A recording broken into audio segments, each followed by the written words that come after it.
అందరికీ నమస్కారం అండి. యూట్యూబ్ ప్రేక్షకులకు మేడం గారు వచ్చారండి సరికొత్తగా.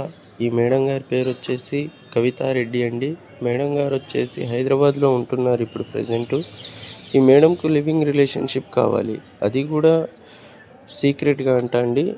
అంటే వీళ్ళ హస్బెండ్ అవుట్ ఆఫ్లోనే ఉంటాడంట. కాకపోతే మేడం కొంచెం పరువుగల్ల మేడం, బయట ఎక్కువ సర్కిల్ ఉన్న మేడం. సీక్రెట్గా లివింగ్ రిలేషన్ కావాలి. మీకు నెలకు ఒక దగ్గర మీకు ఒక నెలకు ఒక 30 లక్షల దాకా కూడా సాయం ముందరనే చేస్తారండి. నెలవారీ కూడా తీసుకోవచ్చు. 30 లక్షలు అయితే ముందరనే ఇస్తారంట. అది కూడా మీరు ఆ మేడంతో మీరు ఓకే అనుకుంటేనే. లివింగ్ రిలేషన్కి 3,000 రూపాయలు రిజిస్ట్రేషన్ ఫీజు కూడా అవుతుంది.